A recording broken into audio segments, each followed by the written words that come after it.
রহমান রহিম। উসমানীনগর উপজেলা যুবদল কর্তৃক আজকে মানববন্ধনের যে উপজেলা যুবদলের পক্ষ থেকে প্রথমে আমার ব্যক্তিগত বুরুঙ্গা ইউনিয়ন উসমানীনগর উপজেলা ধন্যবাদ জানাই এবং বিশেষ করে আমাদের বুরুঙ্গা ইউনিয়ন থেকে যারা যুবদলের এসেছেন সবাইকে ধন্যবাদ জানাই যে বুরুঙ্গা ইউনিয়ন যুবদলের সমস্ত নেতাকর্মী ইউনিয়ন বিএনপি যুবদল ছাত্র দলের নেতৃবৃন্দকে ধন্যবাদ জানাই সবাইকে ধন্যবাদ।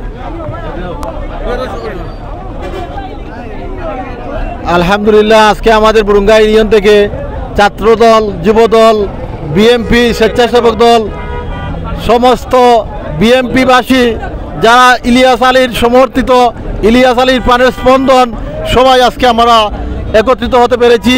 সবাই বুরুঙ্গা থেকে আমরা শতাধিক লোক আসতে পেরেছি। সবাই এই বৃষ্টির মধ্যে সবাই চলে আসছে। আপনারা আমাদের প্রাণের নেতার জন্য দোয়া করবেন যেন আমরা আমাদের নেতাকে ফিরে পাই। আবার এই ইলিয়াস আলী, এই উসমানীনগর, বারাগঞ্জ, বিশ্বনাথের স্পন্দন আবার যেন ফিরে আসে সেই প্রত্যাশা ব্যক্ত রেখে ওইখানে আমার সংক্ষিপ্ত বক্তব্য শেষ করলাম।